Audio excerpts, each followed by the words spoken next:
다 같이 기도드리겠습니다. 자비하신 하나님 아버지, 이 시간 주님의 음성을 듣기를 원합니다. 진리를 깨닫게 하시는 성령 하나님의 은혜를 구합니다. 그리스도의 기초 위에 저희 믿음을 강건케 하시고 저희 각 사람의 마음의 성전을 새롭게 하여 주시옵소서. 만국의 보배이신 그리스도를 보게 하여 주시옵소서. 우리 주 그리스도의 이름으로 간절히 기도드립니다. 아멘. 자, 이번이 5번째 시간입니다. 오늘 집회가 이제 마지막 날인데 많이 힘드시죠? 예, 저희가 뭐 육신적으로는 좀 지칠지는 몰라도 이 영적인 에너지는 항상 넘쳐야 됩니다. 그리고 몸이 힘들다가도 성경 말씀을 펼쳤을 때는 막 힘이 솟아나야 돼요. 자, 이번 시간에는 저번에 그 고레스 칙령과 다리오 칙령, 아닥사스다 칙령에 대해서 이제 간략하게 잠깐 이게 소개를 해드렸는데 이번 시간부터는 조금 좀 깊이 들어가서 집중적으로 좀 다루려고 합니다. 다루려고 하고요. 특히 이번 시간에는 수룹바벨의 예루살렘 성전 중건에 대해서 살펴보려고 합니다. 하나님께서 세우신 그 북방 이스라엘과 남방 유다가 쓰러져서 없어진 뒤에도 주 하나님께서는 당신의 백성들을 결코 잊지 않으셨습니다. 하나님께서는 바벨론을 정복한 그 메데 바사의 고레스 왕을 또 들어서 쓰셨어요. 유다 멸망 이후에 하나님이 세우신 지상의 왕권이 다 사라진 것처럼 보였지만 바벨론의 느부갓네살에게로 그것이 옮겨갔고 또다시 그것이 메데 바사의 고레스 왕에게로 옮겨갔습니다. 70년의 포로 기간이 끝나고 나서 이제 하나님의 백성들은 바벨론에서 나와서 하나님의 터가 있는 예루살렘으로 돌아갈 시기가 되었습니다. 이사야서 44장 28절 그리고 이사야서 45장 1절 읽도록 하겠습니다. 고레스에 대하여는 이르기를 그는 나의 목자라 나의 모든 기쁨을 성취하리라 하며 예루살렘에 대하여는 이르기를 중건되리라 하며 성전에 대하여는 이르기를 내 기초가 세움이 되리라 하는 자니라. 여기 이 말씀에 보면은 여러 가지 내용들이 제시되어 있는데 고레스는 나의 목자라. 목자는 양들을 거느리는 사람들이죠. 양들을 치는 사람이에요. 이 목자라는 표현은 사실 예수님에게만 적용되는 말씀인데 이 고레스를 목자라고까지 표현을 하셨어요. 그리고 나의 모든 기쁨을 성취하리라. 예루살렘에 대하여는 중건되리라. 예루살렘이 중건되리라. 또 성전에 대하여는 기초가 세움이 되리라. 예루살렘 중건과 성전 중건에 대해서 두 가지를 다 말씀하고 계시죠. 이사야가 활동하던 시기가 BC 745년에서 695년 사이인데 이때는 고레스가 태어나기 한 100여 년 전이에요. 100여 년 전에 이미 이사야는 하나님의 계시를 통해서 고레스를 예언하고 있었어요. 그러니까 사실 저 고레스 왕이 나타났을 때 이 이스라엘 백성들이 얼마나 놀랐을까요? 그 왕의 이름을 들었을 때, 이사야 예언자가 그 이름이 고레스였는데, 그럼 저 왕이 우리를 해방시켜 주는가? 얼마나 기대를 했겠어요. 그 바벨론 안에 잡혀 있으면서. 다니엘도 깜짝 놀랐겠죠.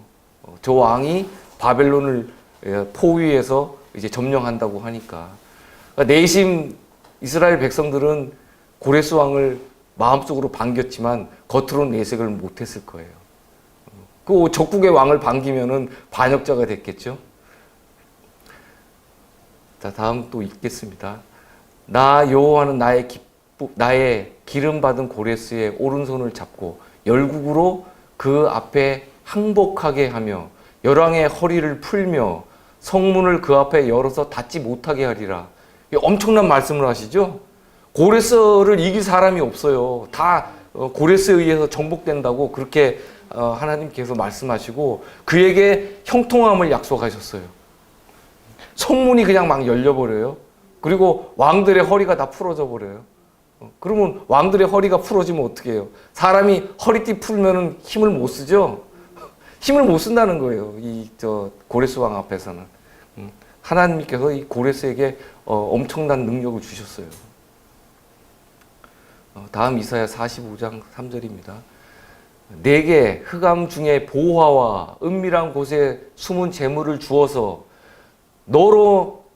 너를 지명하여 부른 자가 나 여호와 이스라엘의 하나님인 줄 알게 하리라. 여기 보면 또 다른 것이 또 약속되어 있죠. 보화와 은밀한 곳에 숨겨둔 그 재물까지도 다 내게 주겠다. 재물까지 약속하셨어요. 그러니까 부강한 나라가 되겠다고 약속하신 거예요. 또 45장 4절에 내가 나의 종 야곱 나의 택한 이스라엘을 위하여 너를 지명하여 불렀나니 너는 나를 알지 못하였을지라도 나는 내게 칭호를 주었노라 이렇게 말씀하세요. 벌써 100여 년 전에 하나님께서는 이걸 다 정하고 계셨어요. 하나님의 계획서에 고레스가 다 들어가 있었고 그 백성들을 어떻게 꺼내실지 그것을 다 정해 놓으셨어요.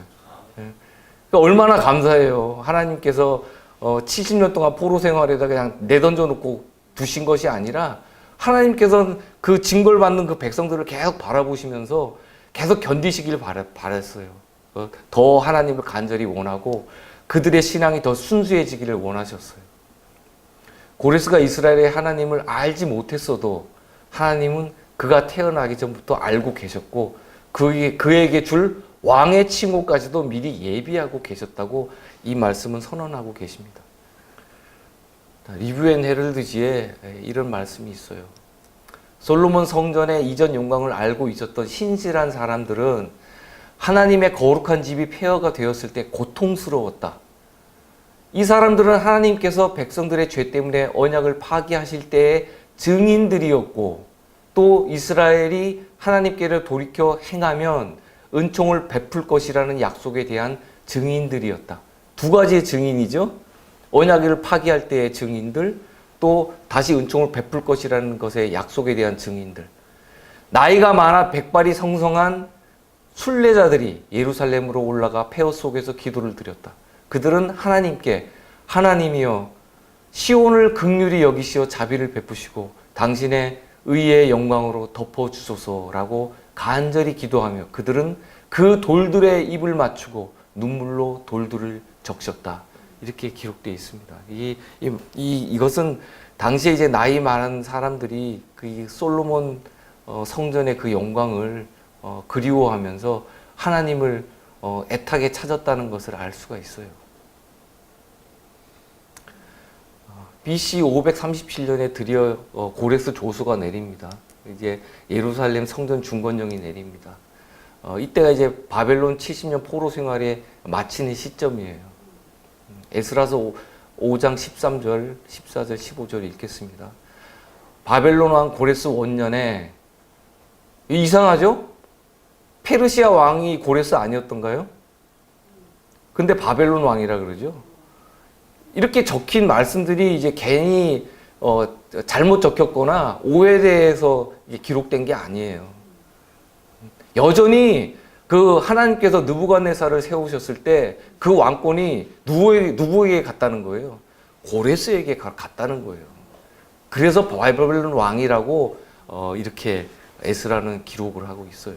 그 왕권이 사라지고 폐해진 것이 아니라 고레스에게로 갔다. 그리고 그 고레스가 가지고 있던 그 메데 바사라는 나라가 어떻게 돼요?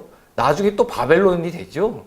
바벨론이 돼서 또 멸망을 해요. 그러니까 내 백성아 거기서 나와. 그 말씀이 그래서 바벨론에서 나오라는 말씀이 여기 또 있는 거예요. 영적으로.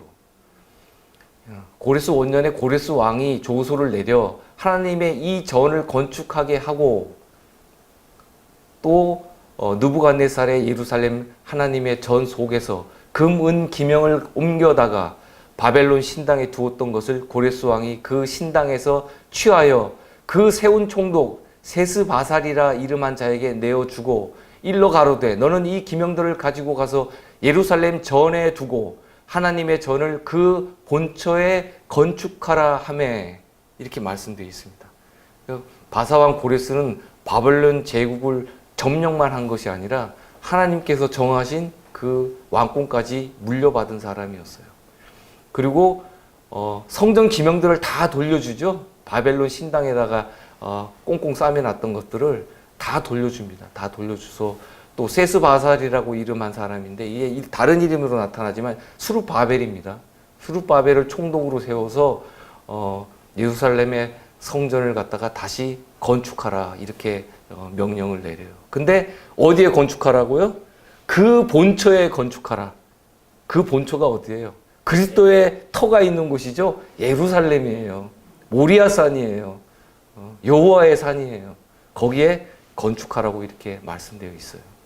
바사왕 고레스 3년 BC 535년에 한 일이 벨드사살이라 이름한 다니엘에게 나타났는데 그 일이 참되니 곧 큰 전쟁에 관한 것이라. 다니엘이 그 일을 분명히 알았고 그 이상을 깨달으니라 하고 갑자기 이제 다니엘서 10장 1절의 말씀을 제가 이제 제시를 했는데 왜 그러냐면 이 다니엘은 고레스 3년까지 일단은 그 기록이 남아 있어요. 다니엘서 10장, 11장, 12장까지 이제 기록이 남아 있는데 다니엘은 이 고레스 칙령 받았을 때 이 바벨론 메데 바사를 벗어나지를 못해요. 하나님의 계시가 마치지 않았기 때문에 그 계시를 마저 다 마치고 다니엘서를 기록하기 위해서 자신의 사역을 이제 마쳐야 되기 때문에 나가지를 못했어요. 나가지 못하고 거기에 계속 남아 있게 됐어요. 얼마나 간절했겠어요. 다니엘은 BC 605년에 여호야김 왕과 함께 바벨론에 1차 포로로 잡혀와가지고 70년 동안 이국 생활을 했는데 이제 나이도 90세가 다 된 이 고령의 이 노인이 마지막 희망이 뭐가 있겠어요. 마지막 자기 고향 땅에 돌아가서 하나님의 성전이 세워지는 거 한번 바라보는 게 소원이지 않겠어요?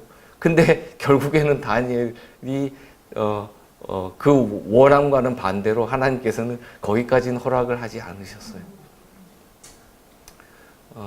이미 고레스의 귀한 조서가 있었지만 다니엘은 페르시아 메데 바사에 남아서 하나님의 계시를 완성하게 됩니다. 자, 이것이 이제 키루스 실린더라고 이제 불리는 유물인데요. 1879년 이라크 지역에서 발견된 원통형 토기예요. 여기에다가 이게 BC 이제 6세기 경에 제작이 됐는데 여기에 기록된 내용을 보면 포로가 된 백성들을 본국으로 돌아갈 수 있도록 허용하고 또 각 지역의 종교 시설을 복원할 수 있도록 했다고 이렇게 기록되어 있어요. 이거는 이제 현재 대형 박물관에 소장되어 있는데 이런 역사적인 사건이라든가 유물, 성경에 있는 말씀을 대조해 보면은 성경의 말씀은 한치 오차도 없어요. 딱딱 맞아 떨어져요. 자, 이제 스룹바벨이 백성들을 거느리고 예루살렘에 도착을 해서 이제 성전 재건 작업을 이제 시작을 합니다. 성전 재건 작업을 시작을 하는데 전 시간에 말씀드렸지만 뭘 가장 많이 가지고 왔어요? 말, 노새, 약대 많이 끌고 왔죠. 허물어진 예루살렘 성을 갖다가 복구하기 위해서는 우선 거기에 있는 잔재들을 갖다 깨끗하게 치워야 됐어요. 그거 치워야 되기 때문에 너무나도 많은 그 노동력이 필요했기 때문에 이런 짐승들, 가축들을 많이 끌고 왔어요. 오히려 뭐 양이나 염소, 소를 끌고 온 게 아니라 일할 수 있는 짐승들을 끌고 온 거예요. 잡아먹을 짐승이 아니라 일할 짐승들을. 예. 자, 이제 근데 문제가 생기죠. 이 성전을 중건하는데 우리도 같이 하자 하면서 느닷없이 사마리아인들이 찾아옵니다. 자, 에스라서 4장 1절을 읽겠습니다. 유다와 베냐민의 대적이 사로잡혔던 자의 자손이 이스라엘 하나님 여호와를 위하여 전을 건축한다 함을 듣고, 여기 보면 이제 두 무리가 나와요. 유다와 베냐민의 대적이 나오고 또 사로잡혔던 자의 자손 두 무리가 나오죠. 여기서 또 두 무리의 전쟁이 또 시작이 돼요. 예? 모든 게 다 끝난 줄 알았는데 참 지긋지긋하죠. 예? 사단은 끝까지 발목 잡으려고 그래요. 예? 그 어떻게든 살아남아서 나와 빠져나온 바벨론을 빠져나온 그 백성들을 또 시비 걸어서 또 잡아뜨리려고 또 여기 또 작업을 또 겁니다. 하나님의 성전을 다시 건축하는 일을 두고 두 무리가 이제 만나게 돼서 한 무리는 아수르에 끌려갔던 유다와 베냐민의 대적 북방 이스라엘 사마리아 사람들이에요. 이들은 많이 혼혈도 됐고 또 타지방에서 이주해서 들어온 사람들이 대부분이었어요. 그러다 보니까 이들은 신앙도 완전히 다른 사람이고 같이 할 수 있는 어떤 그 신앙적 근거를 전혀 찾을 수 없는 사람들이에요. 혈통도 다르고.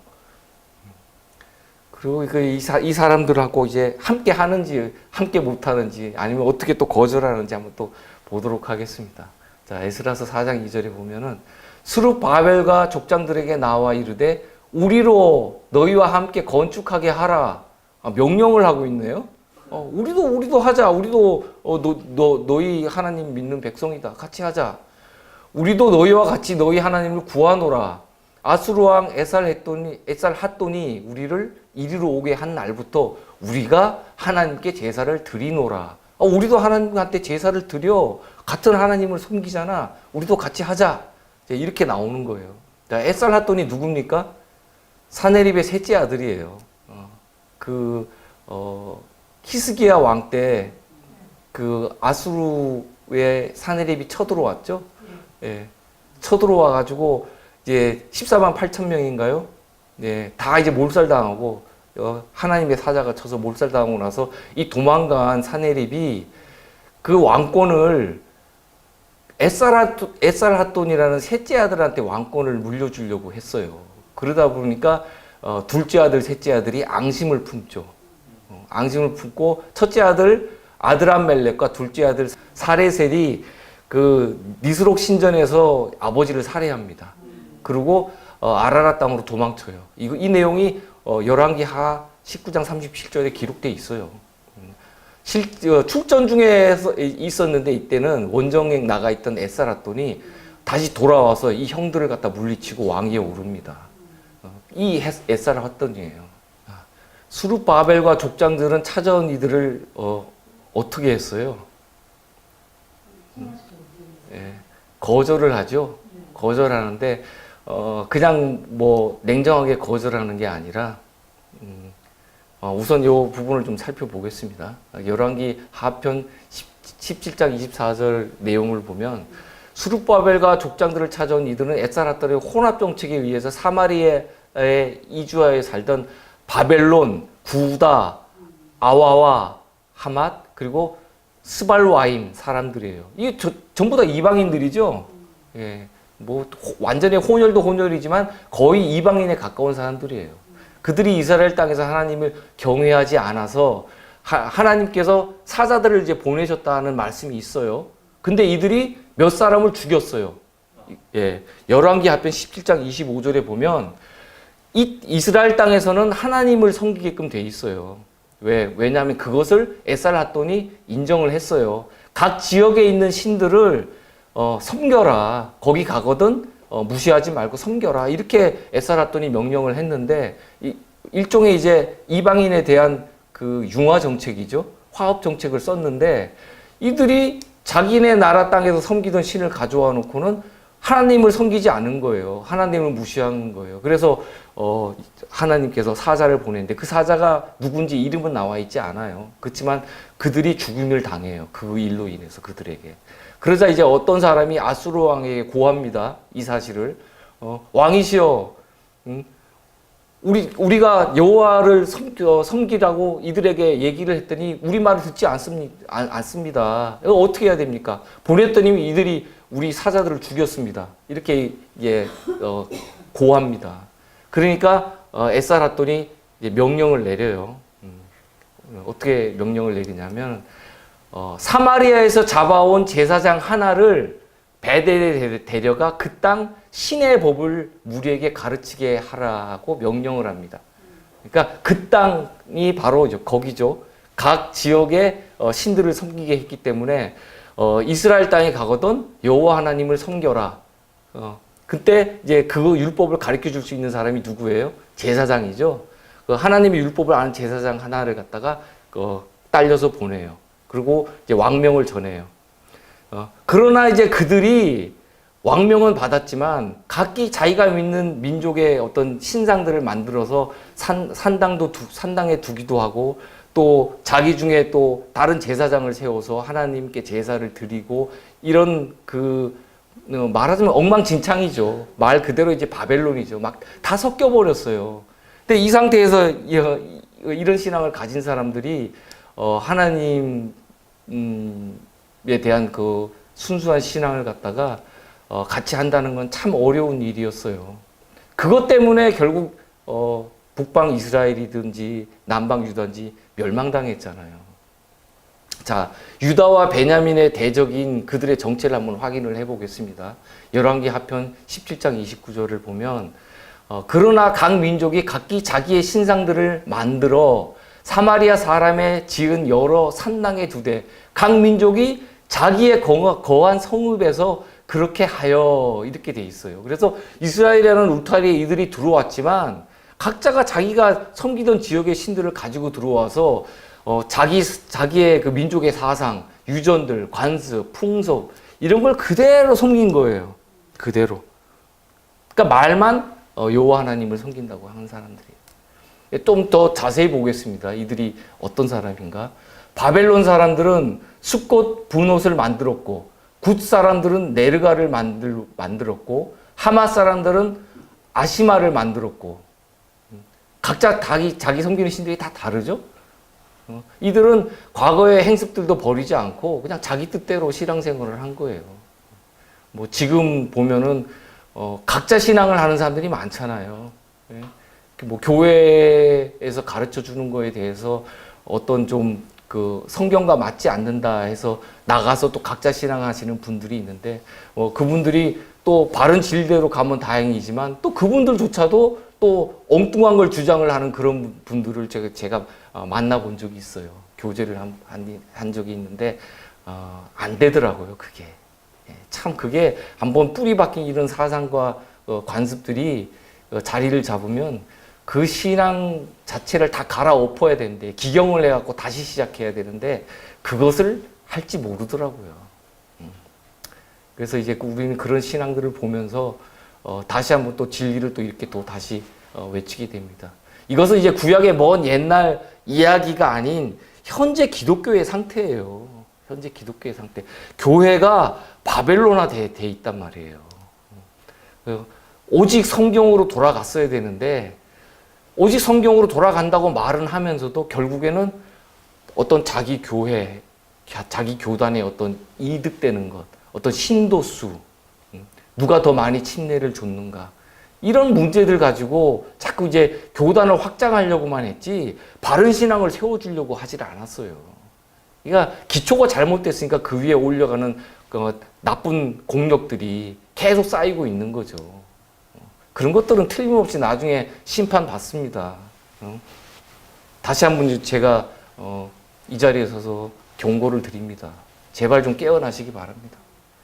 자, 그리고 또 이런 일도 있어요. 아와 사람들은 나바스와 다르닥을 만들었고 스발와임 사람들은 그 자녀를 불살라 그 신 아드람 멜렉과 아남 멜렉에게 드렸으며 이렇게 또 열왕기 하편 17장 31절에 기록되어 있어요. 지금도 똑같아요. 자녀를 실질적으로 불살라 죽이지 않죠?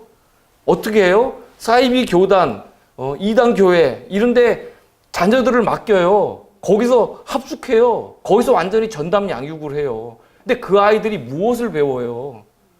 온갖 잘못된 것들 다 그냥 배워가지고 그 영혼이 죽는 거예요. 영혼이 불살름 당해 이미 죽어버리는 거예요. 빠져나오기 힘들어요. 자녀를 불살르는 거예요. 이런 행위 자체가.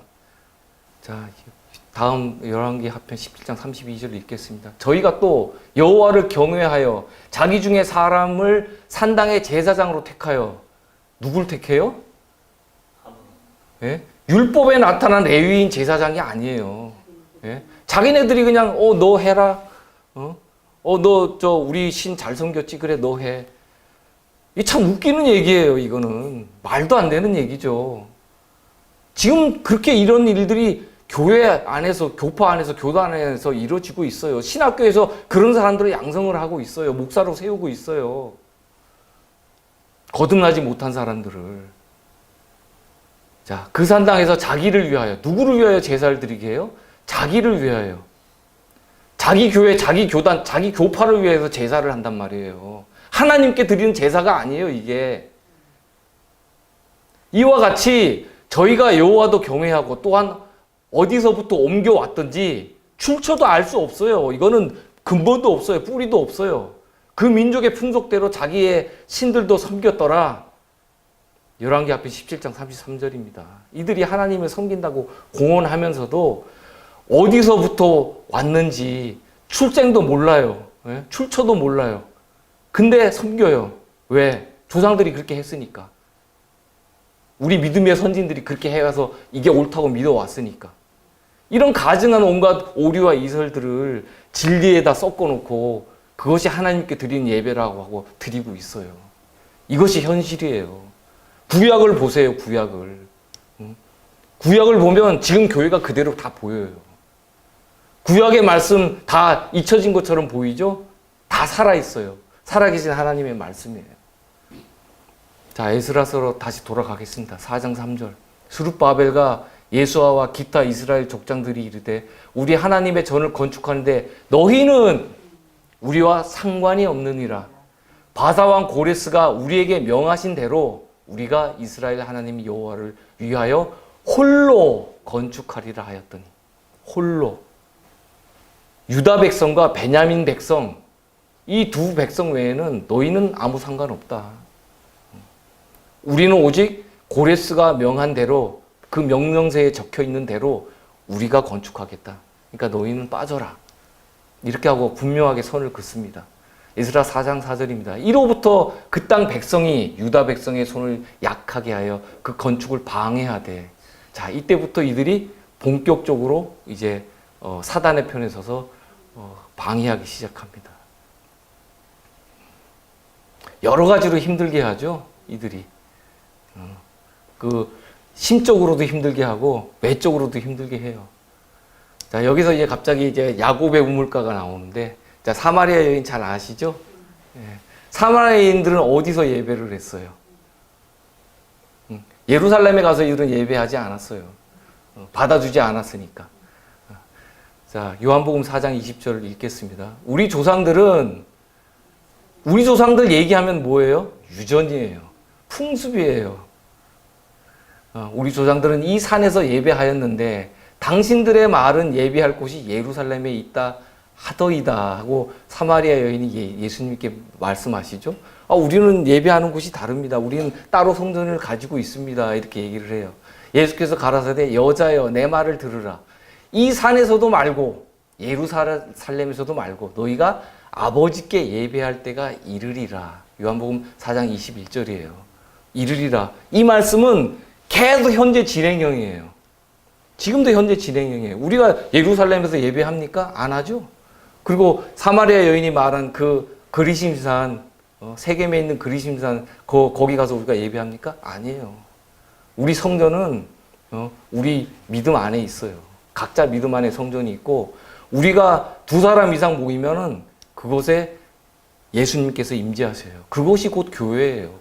어떤 건축물, 화려한 성전이라고 부름을 받는 그 아름다운 건물이 하나님의 거하시는 곳이 아닙니다. 자, 진리의 기초가 없는 장소. 진리의 기초가 어디로 옮겨갔어요? 하나님께서는 그 진리의 기초를 우리 마음에 두기를 원하셨단 말이에요. 그래서 솔로몬 성전처럼 그런 화려한 성전을 주지 않으셨어요. 예수님을 바라보게 하기 위해서. 사람들이 아름다운 그런 건축물을 보면은 외형주의에 빠져요. 외식에 빠져요. 그냥 자기도 모르게 어떤 감정에 쌓여서 예배를 드리게 돼요. 그거 하지 말라고 결국에는 하나님께서 솔로몬의 성전보다도 10배, 100배 더 화려한 성전 두실 수 있어요. 그거 안 주셨잖아요. 왜 안 주셨어요? 너희 눈을 예수 그리스도에게 초점을 맞추라는 거예요. 딴 데 쳐다보지 말고. 그래서 이 진리의 기초가 없는 장소 그리심산에서 예배하는 이런 것들을 여호와의 이름으로 알지 못하는 신들을 예배한다고 예수님께서 말씀하시는 거예요. 너희는 알지 못하는 것을 섬기는 거다. 이렇게 말씀하시는 거예요. 자, 유대 역사가 요세푸스의 기록에 의하면 알렉산더 대왕 때에 대제사장 요다야의 형제 므낫세는 이방인 산발랏의 딸과 결혼을 했다는 그런 이제 기록이 있어요. 그러나 이제 예루살렘의 장로들이 그 이방인 아내를 반대를 해요. 그 제사장이 이방인 아내를 받아들이면 안 된다. 이혼해라. 이혼하든지 아니면은 너가 제사장복을 벗어라. 제단 가까이 가면 안 된다. 양자택일을 명령을 해요. 이때 이제 므낫세는 그녀가 자기를 사랑하고 있었음에도 불구하고 이혼을 하려고 해요. 근데 그 장인인 산발랏이 어떻게 해요? 산발랏이 이에 동의하지 않고 이제 회유를 합니다. 만일 내가 아내와 이혼하지 않는다면 그를 위해 예루살렘 성전과 맞서는 성전을 세워주겠다고 회유를 해요. 엄청난 회유죠. 근데 이제 이 산발랏은 그 후대의 사람이에요. 알렉산더 대왕 시절의 산발랏이니까 그 느헤미야 시대 때 나타나던 그 산발랏하고는 상관이 없는 사람이에요. 이 사람은 시대적으로 보면 한 50년 이상 좀 차이가 나요. 50년에서 한 80년 정도 차이가 나는 사람이에요. 그래서 이 사마리아 성전이 세워졌어요. 세워지고 이 사람이 제사장이 돼서 사마리아 성전 그리심산에 있는 성전으로 가서 이제 예루살렘 성전을 본격적으로 대적하는 일이 이때부터 생기게 된 거예요. 그 산발랏 이름 들어도 지긋지긋하죠? 지긋지긋한데 또 다른 이름을 가진 산발랏이 또 나타나서 또 저런 일을 벌였더라고요. 이 산발랏은 바사왕 다리오 3세 고두마누스가 보낸 이제 이 관리라고 되어 있는데 이 성전은 BC 330년경에 세워진 성전이기 때문에 시대적으로 많이 차이가 나죠. 예, 차이가 나고 느헤미야서에 줄곧 등장한 산발랏과는 다른 인물이에요. 느헤미야서에 나타난 산발랏은 BC 한 408년 정도에 나타난 사람이에요. 자, 이 성전은 BC 129년에 유대 예루살렘을 중심으로 일어난 그 하스만 왕조, 제사장 지파가 일으킨 나라죠. 하스만 왕조 힐카누스에 의해서 이 성전은 파괴됩니다. 파괴됐지만 그들은 여전히 거기서 예배를 드렸고, 또 나중에 또 이제 기독교인들하고 또 이렇게 또 마찰이 생기기도 해요. 그렇지만 아직도 거기 있었던 성전의 터가 남아 있다고 합니다.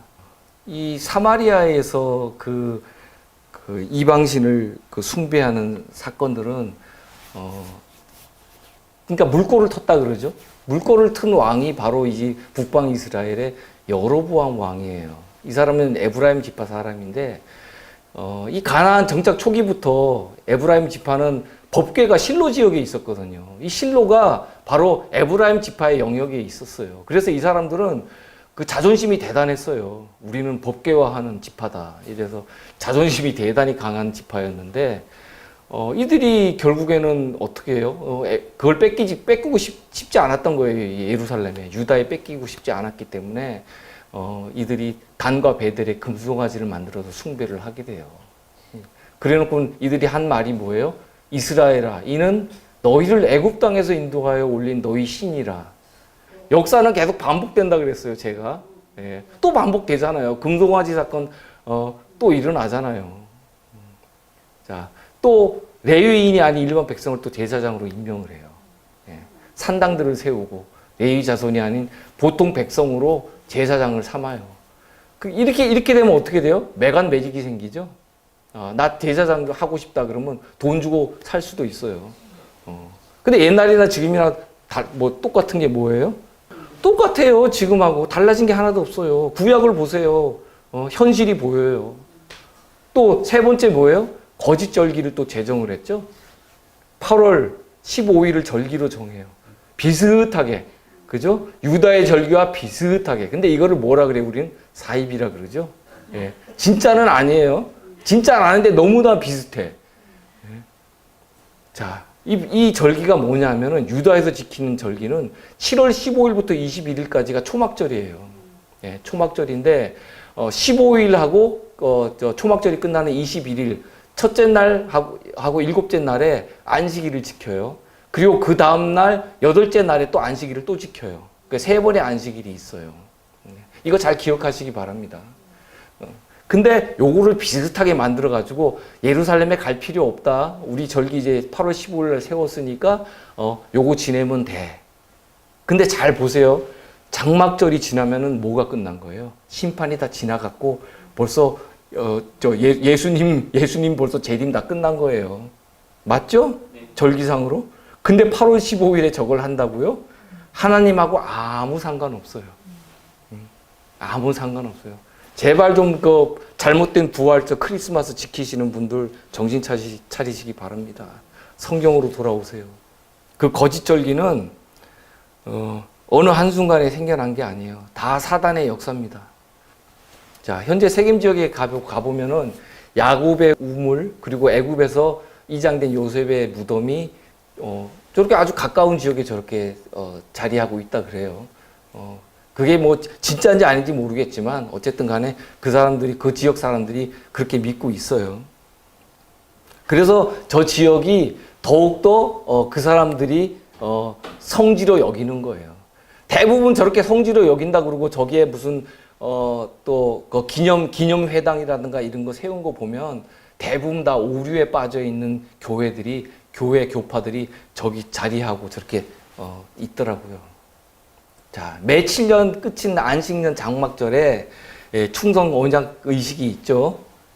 어제도 제가 말씀을 드렸습니다. 그리심산이라는 말 자체가 잘라냄이라는 뜻이에요. 에발산은 민둥산이에요. 그리심산에는 왼쪽에 보시면 초목이 무성하죠. 근데 에발산은 뭐예요? 대머리산이에요. 민둥산이에요. 나무가 없어요.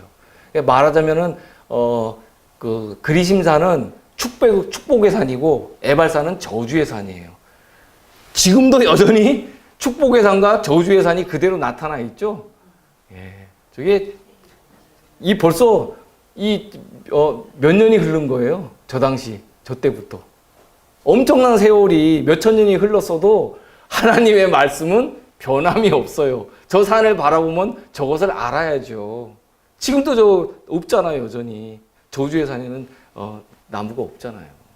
자, 레아와 라헬의 후손인 6지파는 그리심산에 서서 여호수아가 축복의 말씀을, 축복의 율법을 낭독을 하면 아멘 하고 이렇게 대답을 했어요. 대답을 했고 또 에발산 민둥산에 선 지파는 이 여종들 실바와 비라의 이제 후손하고 루벤, 수불론 이런 이제 지파들이 그쪽에 서서 여호수아가 저주의 말씀을 율법을 낭독을 할 때 또 아멘하고 대답을 했습니다. 이거는 이제 어제 말씀드렸던 내용인데요. 요 앞부분만 잠깐 읽겠습니다. 이스라엘 백성들은 유업의 땅을 소유하기 전에 하나님께 대한 그들의 충성 언약을 새롭게 하여야 했다. 새롭게 하여야 했다. 이것을 계속 지켰었어야 되는데 그것이 지켜지지 않았다고 제가 말씀드렸죠. 우리도 절기는 지키지 않지만 하나님께 대한 충성 언약을 항상 새롭게 해야 돼요. 말씀으로 새롭게 해야 돼요. 그리고 이것을 어떻게 했어요? 모세가 2번이나 이것을 강조했어요. 여호수아에게 이것을 지키라. 2번이나 강조를 했고 여호수아가 실제로 이것을 그렇게 지켰고 죽기 전에 지키면서 장로들에게 신신당부를 합니다. 이것을 지키라고 하겠습니다. 자, 이제 학개서로 다시 돌아왔습니다. 제가 이제 왜 그것을 보여드렸는지 잘 보세요. 학개서 2장 1절부터 3절의 말씀이에요. 7월 곧 그달 21일에 7월 21일이 무슨 날이라고요? 자, 초막절 시작되는 날이 7월 15일입니다. 7월 20일이 일곱째 날이죠. 안식일이에요. 안식일 그날에 여호와의 말씀이 선지자 학개에게 임하니라 가라사대 이렇게 돼 있죠. 너는 스알디엘의 아들 유다 총독 수룹바벨과 여호사닥의 아들 대제사장 여호수아와 남은 백성에게 고하여 이르라. 너희 중에 남아있는 자 곧 이전 영광을 본 자가 누구냐? 이제 이것이 너희에게 어떻게 보이느냐? 이것이 너희 눈에 보잘것 없지 아니하냐? 이렇게 말씀돼 있어요. 이때 상황이 어땠냐면은 수룹바벨이 그 남은 백성들을 거느리고 하나님의 성전을 짓고 있을 때였어요. 근데 그 일이 잘 이루어지지 않고 있을 때 이 학개와 스가랴 선지자가 일어나서 이들에게 하나님의 말씀을 전하면서 힘을 북돋아 줬단 말이에요. 그때 이런 말씀을 하신 거예요. 이때가 절기였는데 이들이 메가리가 하나도 없는 거예요. 이 성전을 지으면서 그 장막절에 들어간 백성들이 기쁨에 넘쳐 있고 하나님을 찬양하고 힘이 막 뻗어 나가야 되는데 그런 모습이 전혀 안 보이는 거예요. 막 낭망한 모습, 실망한 모습, 사마리아인들이 막 괴롭혀 또 물건을 대주기로 했는데 물건이 제때 조달도 되지도 않아. 그러니까 이 사람들이 내적 외적으로 엄청 갈등을 겪으면서 힘들어 하던 시기였어요. 그것을 보고 하나님께서 학개로 하여금 이 말씀을 갖다가 줘서 이들을 위로하게끔 하신 거예요. 그날이 7월 21일이라고 돼 있어요. 7월 21일 잘 기억하십시오. 예수님이 나중에 7월 21일 장막절 그 안식일과 관련이 있습니다. 그때 예수님이 무슨 말씀을 하시나 또 보세요.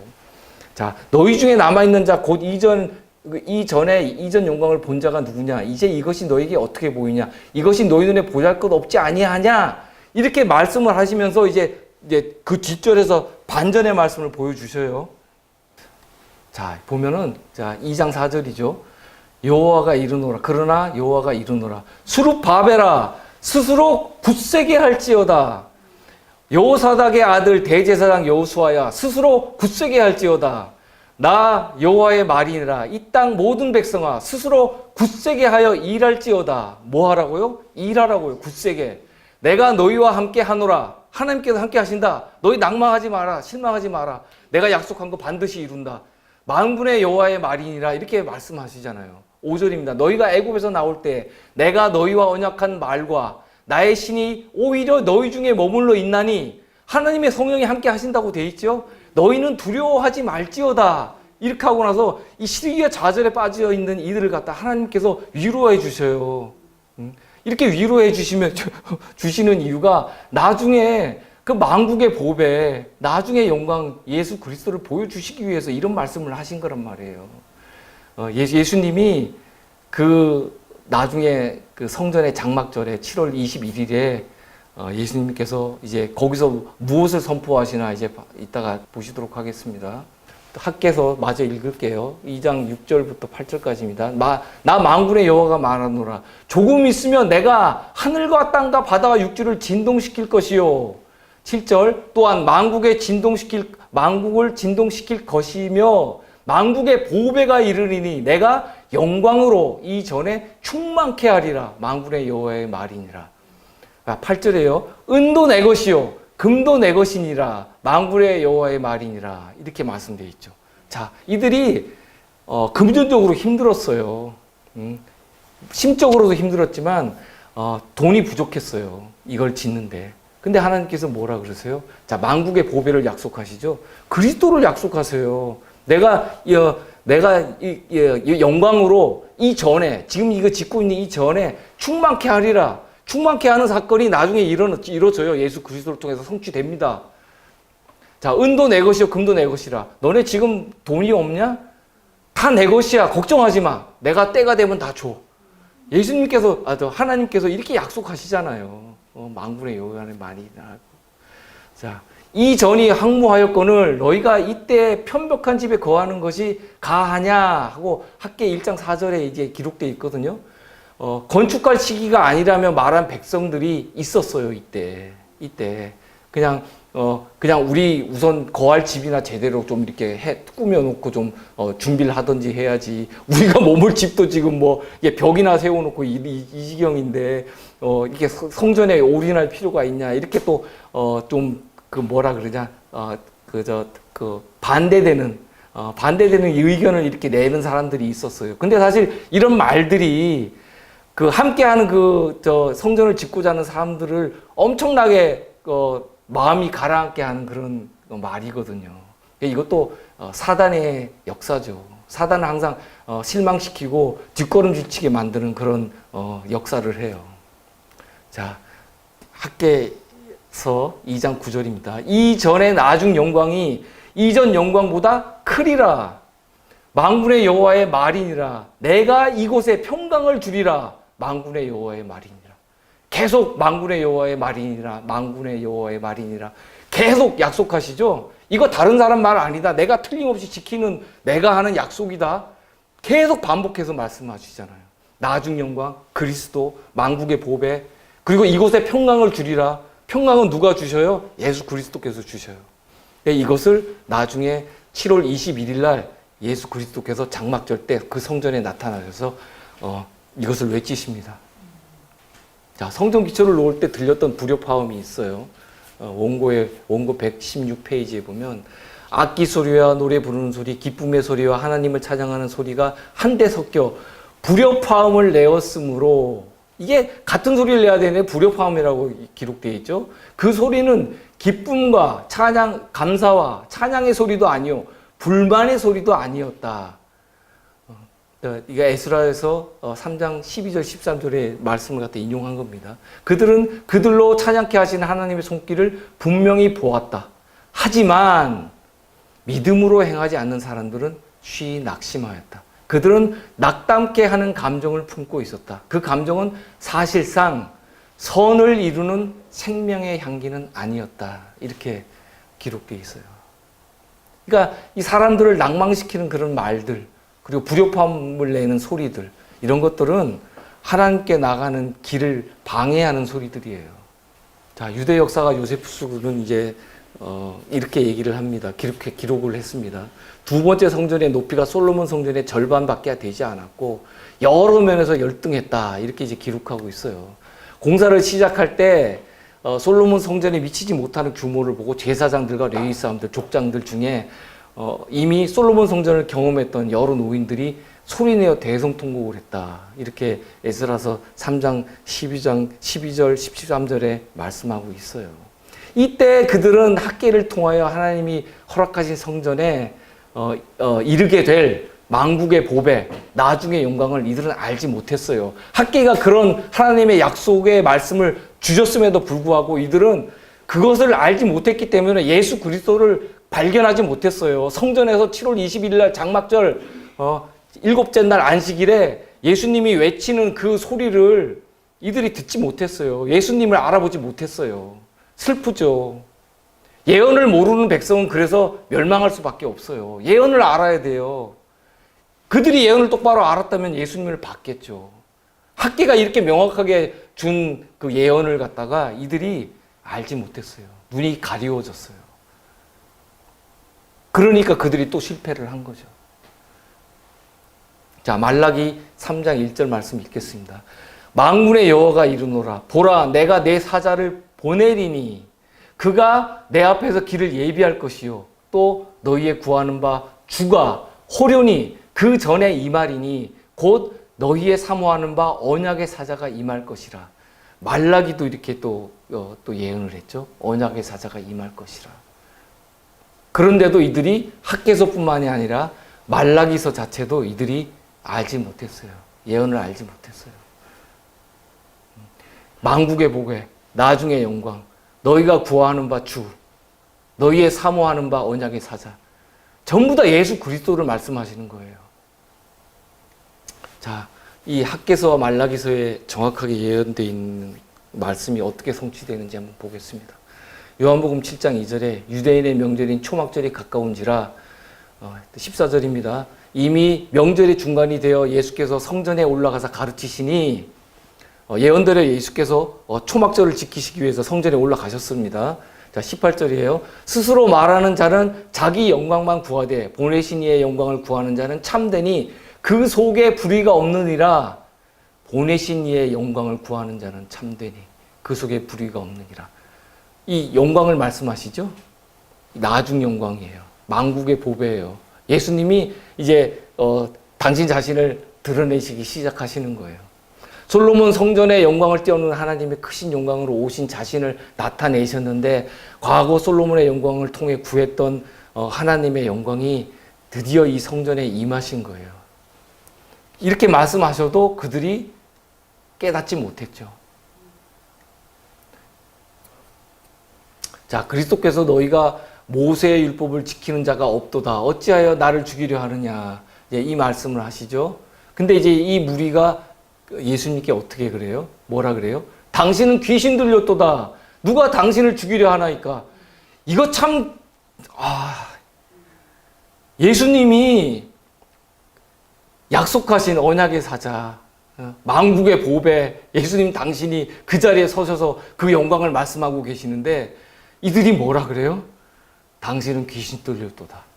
누가 당신을 죽이려 하나이까? 이러면서 목소리를 높여요.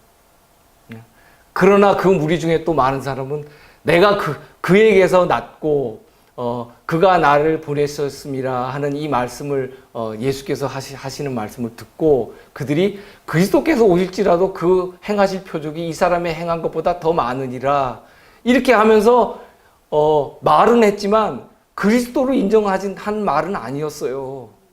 하나님의 영광을 나타내는 어떤 뛰어난 하나의 선지자로 바라봤을 뿐이에요. 예수님을 알아본 사람은 아무도 없어요.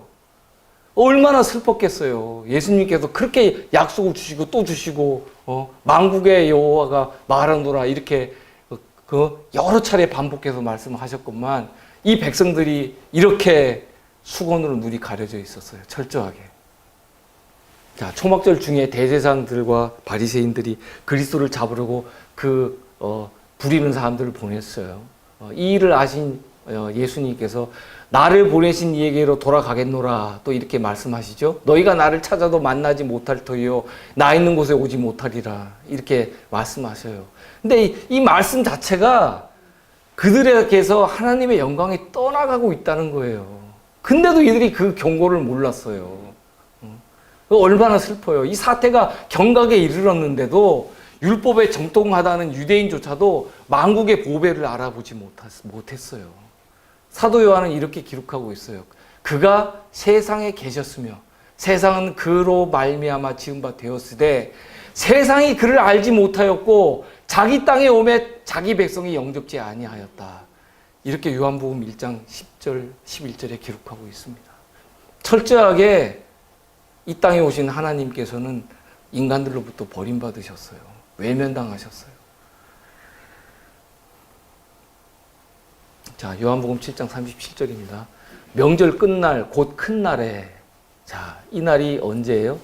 7월 21일 초막절이에요. 아까 학개서에 있던 다리오 왕 2년 7월 21일하고 똑같은 절기 날짜입니다. 일곱째 날이에요. 초막절. 예수께서 서서 외쳐 가라사대 누구든지 목마르거든 내게로 와서 마시라. 야, 이렇게 말씀을 하세요. 선지자 학기가 예언한 하나님의 영광이 성취됐죠. 네, 그 약속하신 그 메시아가 오셨음을 선포하시는 거예요. 내게로 와서 마시라. 38절 나를 믿는 자는 성경의 이름과 같이 그 배에서 생수의 강이 흘러나리라 하시니. 자, 이번에는 그리스도께서 또 누구를 선포하세요? 하나님의 영광을 선포하시는데 성령 하나님을 선포하시죠. 예수님께서 사역을 마치시고 나서 보혜사 성령이 임하시죠. 다시 오실 또 이제 성령 하나님에 대해서 예수님께서 또 선포하고 계셔요. 39절입니다. 이는 그를 믿는 자의 받을 성령을 가리켜 말씀하신 것이라. 예수께서 아직 영광을 받지 못하신 거로 성령이 아직 저희에게 계시지 아니하더라. 하나님의 성전에 만국의 보배로 임하신 그리스도께서 장차 임하실 성령 하나님의 영광을 갖다 다시 선포를 하셨어요. 학계는 예수 그리스도께서 만국의 보배로 임하실 것이라고 그때 선포를 했고 또 이때 초막절 7월 20일에는 예수께서 성령 하나님을 선포를 하세요. 자, 초막절 끝날 7월 21일 날 일곱째 날 안식일에 당시 백성들의 그 영적 형편이 어땠는지 시대의 소망 453페이지를 한번 보겠습니다.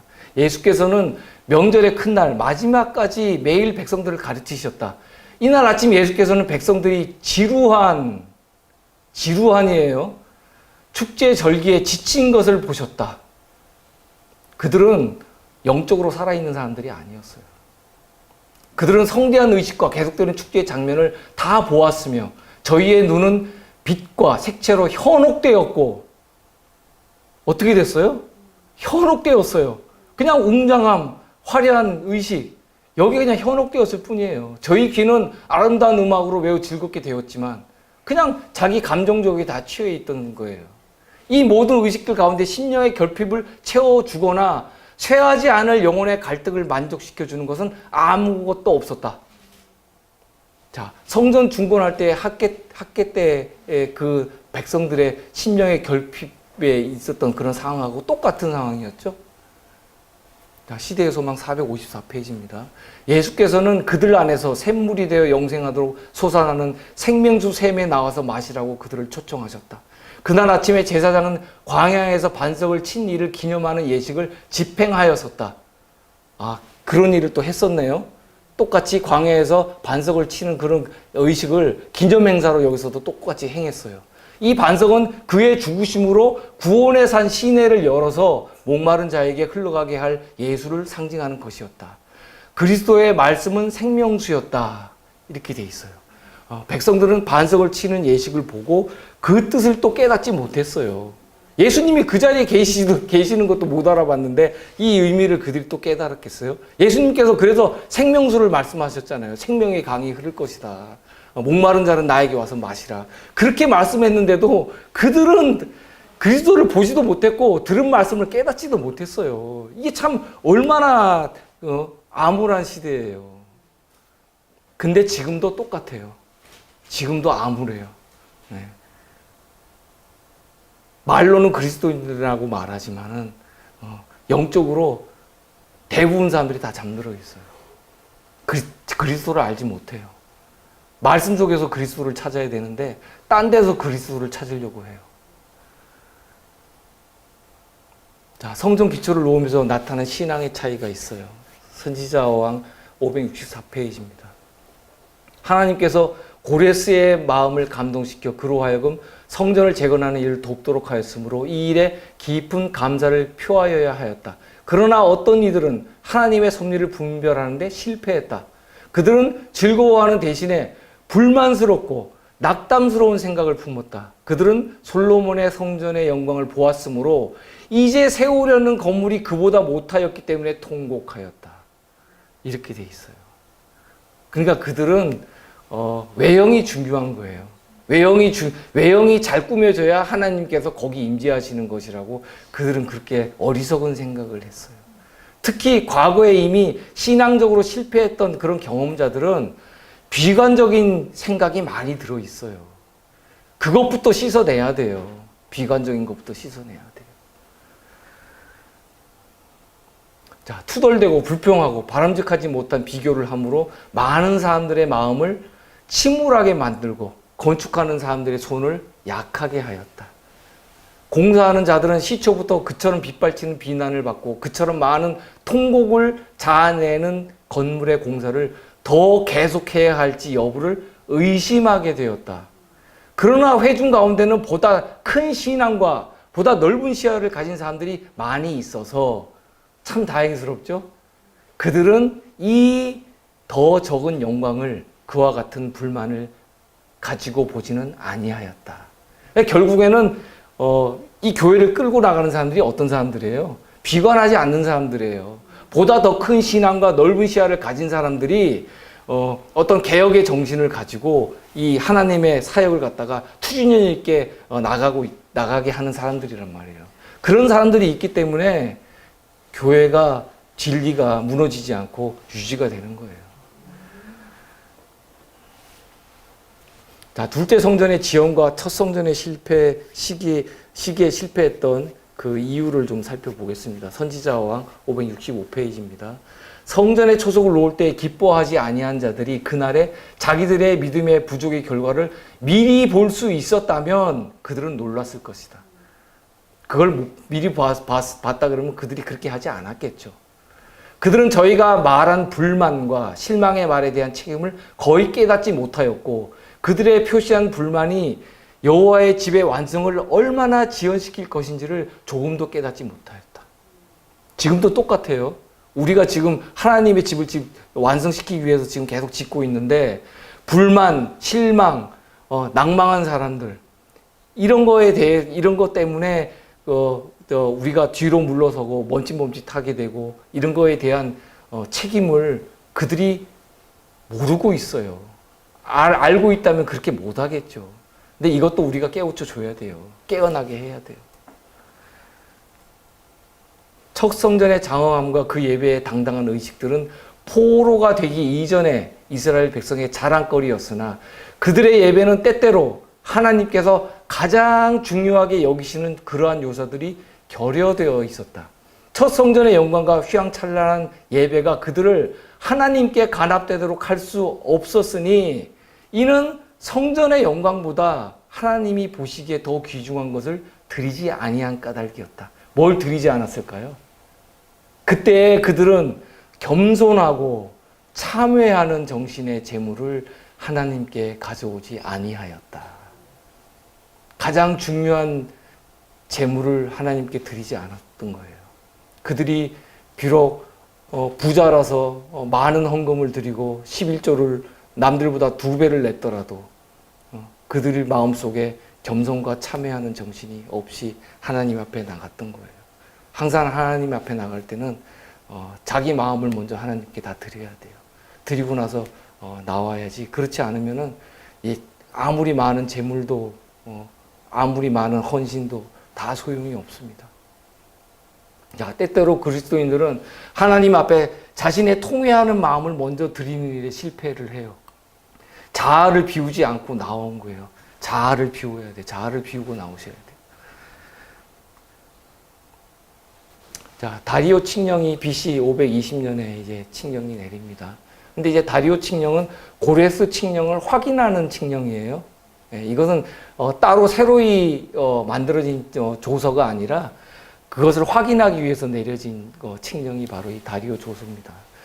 에스라서 6장 1절 이에 다리오 왕이 조서를 내려 서적 국관 곧 바벨론에서 보물을 쌓아둔 곳에서 조사하게 하였더니, 그러니까 이제 그 고소가 들어오니까 그럼 찾아봐라, 이게 사실인가 하고 이제 찾아보게 된 거예요. 2절입니다. 메대도 앙메다 궁에서 한 두루마리를 얻었으니 거기 기록되었으되, 드디어 찾아냈어요. 근데 사실 이거는 상당히 이례적인 조치예요. 이례적인 조치. 국가의 중대사가 아니면은 그 선대 왕의 기록을 함부로 뒤지지 않아요. 이거는 엄청난 사건이에요. 다리오 왕이 그런 결정을 했다는 것 자체가 아주 놀라운 거예요. 이거는 하나님께서 역사하지 않으면 불가능한 일이에요.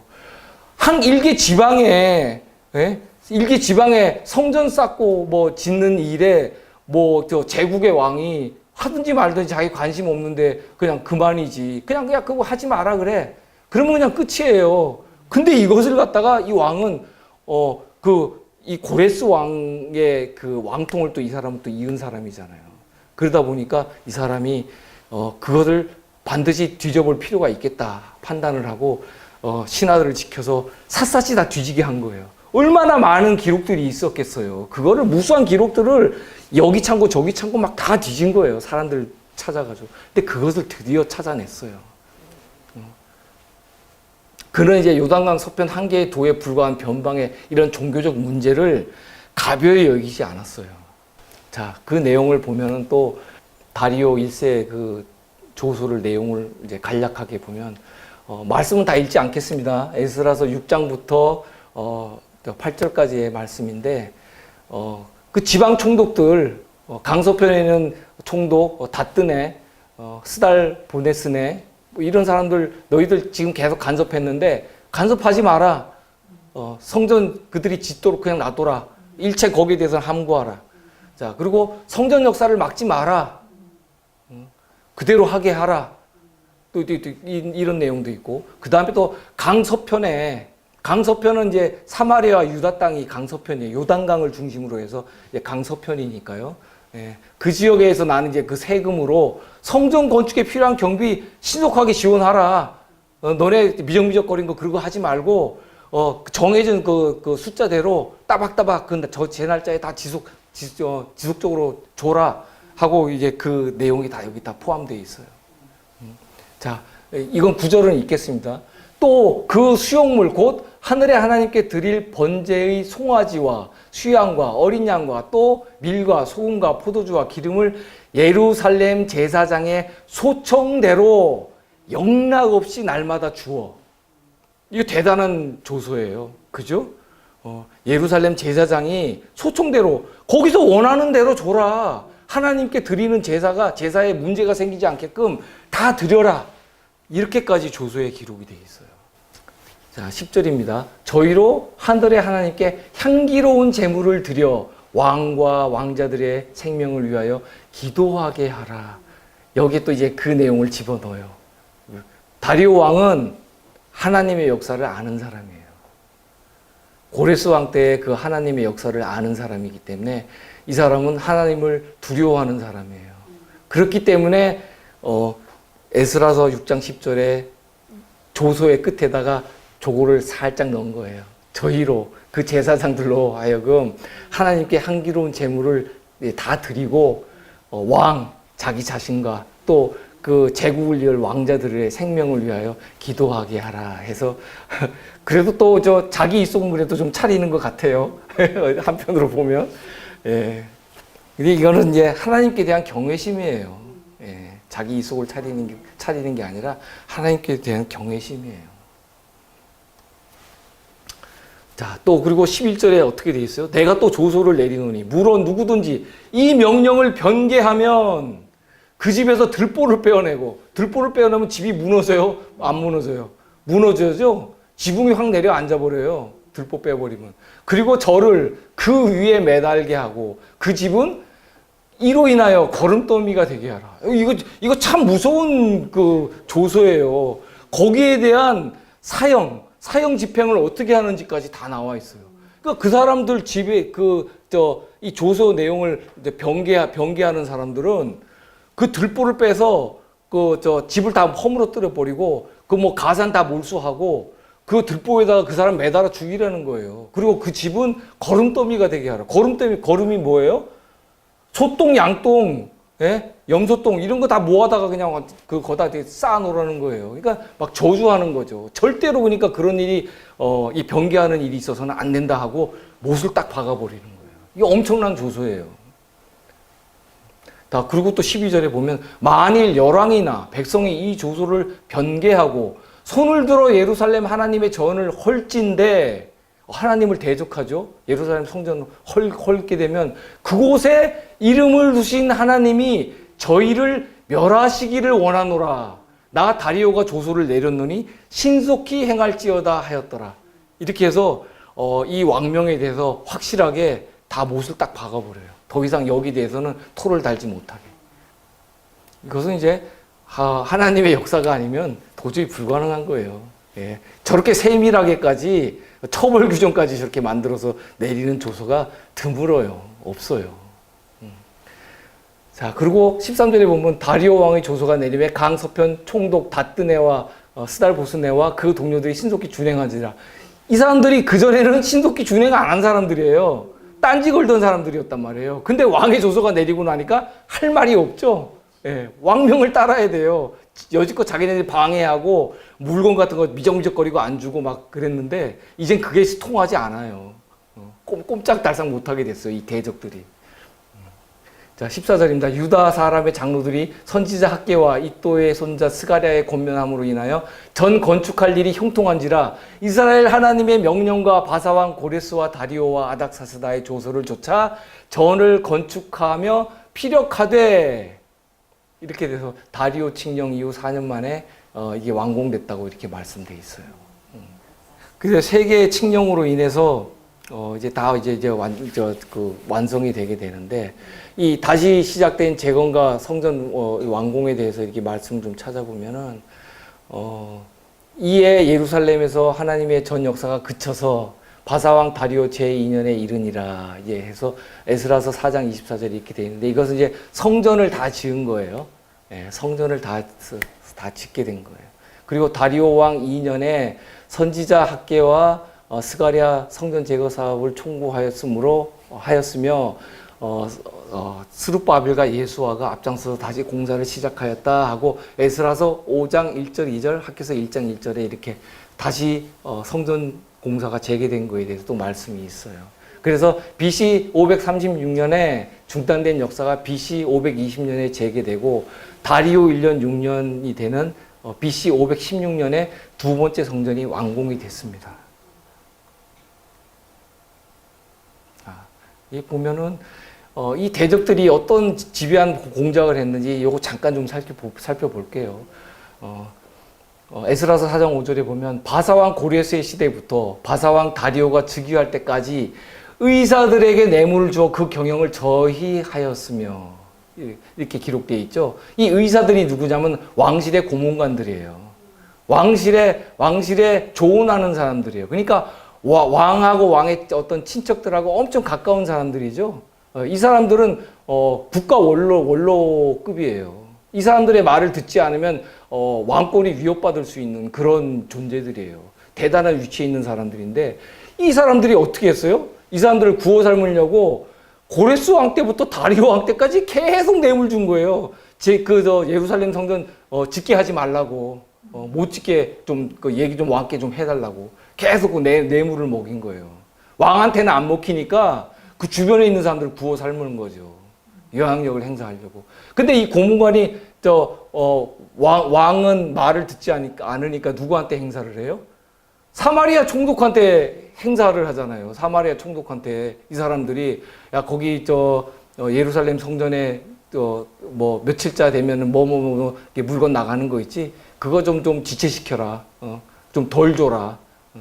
그러니까 하나님의 성전 역사가 그쳐진 거예요. 제때 이루어지지 않고.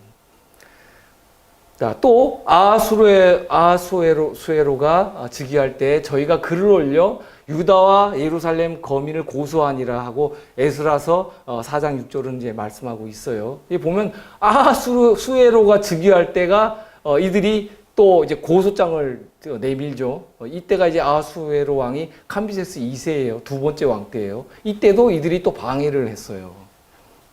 자, 이제 마무리할 시간이 이제 거의 가까웠는데, 에스라서 6장 15절 보면 다리오 왕 6년 아달월 3일에 전을 피력하니라 해서, 이들이 6월절 되기 한 6주일 전에 이 성전을 다 피력합니다.